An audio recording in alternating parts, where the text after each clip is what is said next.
త్వరలో వాతావరణంలో పెనుమార్పులు రాబోతున్నాయా? సముద్ర గర్భంలో ఏదైనా అలజడి మొదలైందా అంటే అవునని అంటున్నారు ప్రముఖ సైంటిస్టులు. దీనికి కారణం ఓరాఫిష్ ఒడ్డుకి కొట్టుకురావడం, ఒకేసారి లక్షల తాబెళ్లు సముద్రం నుండి బయటకు రావడం, వేలాది తిమింగాలు ఒడ్డున దర్శనమివ్వడం, ఉన్నట్టుండి సముద్రం రంగు మారడం, ఇవన్నీ చూస్తుంటే త్వరలోనే ఏదో విపత్తు రాబోతుంది అంటూ సోషల్ మీడియాలో తెగ ప్రచారం జరుగుతోంది. అసలిందులో నిజమెంత?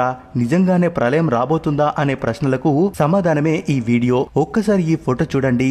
దీన్నే ఓర్ ఫిష్ అంటారు. సముద్ర గర్భంలో ఉండే ఈ ఓర్ ఫిష్ మెక్సికోలోని ఓ బీచ్ లో కనిపించింది. ఒడ్డుకు కొట్టుకొచ్చి కొట్టుకోవడాన్ని గమనించిన కొందరు ఆ చేపని మళ్లీ సముద్రంలో వదిలేసే ప్రయత్నం చేశారు.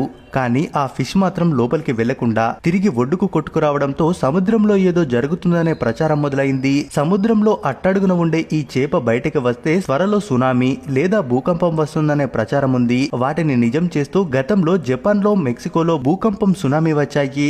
2011లో జపాన్ లో వచ్చిన సునామీకి కొన్ని రోజుల ముందే ఈ ఓర్ షిప్ అక్కడి జనాలకు కనిపించింది. నిజానికి జపాన్ పురాణాల ప్రకారం ఈ ఫిష్ ని మెసెంజర్ ఆఫ్ సీ గాడ్ అంటారు. అంటే సముద్ర దేవుడి దూత అని ఈ ఓర్ ఫిష్ ని భావిస్తారు. ఇది బయటకు వచ్చిందంటే ఖచ్చితంగా ఏదో ఉపద్రవం జరగబోతుందని అక్కడి జనాలు నమ్ముతారు. సగటున 20 ఏళ్లకోసారి కనిపించే ఈ ఫిష్ తాజాగా మెక్సికో బీచ్ లో కనిపించడంతో మెక్సికోలో భూకంపం లేదా సునామీ రాబోతుందని కామెంట్స్ వినిపిస్తున్నాయి. కానీ మెక్సికో తీర ప్రాంతంలో ఉంది కాబట్టి ఇక్కడ సునామీ, భూకంపాలు సర్వసాధారణం.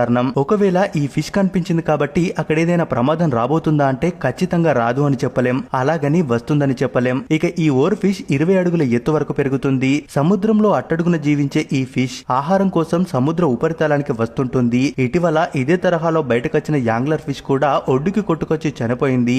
ఈ ఫిష్ లు కూడా సముద్రానికి 5000 మీటర్ల లోతుల్లో నివసిస్తాయి. దాంతో ఇది కూడా ఏదో విపత్తుకి సంకేతమనే పుకార్లు పుట్టాయి.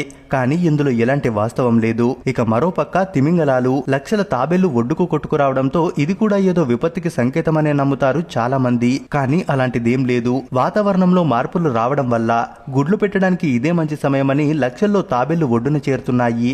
అంతే. ఇక విశాఖ బీచ్ లో సముద్రం రంగులు మారుతుంది. కొన్ని చోట్ల తెల్లగా, నల్లగా, ఎర్రగా కనిపిస్తుండడంతో మరి దీని సంగతి ఏంటి అంటే సముద్ర తీరానికి కొట్టుకొచ్చిన రసాయనాలు నీటితో కలవడం వల్ల జరిగే రసాయనిక చర్య వల్లే ఆ రంగుల్లో మార్పు కనిపిస్తుంది. అంతే తప్ప కంగారు పడాల్సిన అవసరం లేదు. మరి మీరేమంటారు?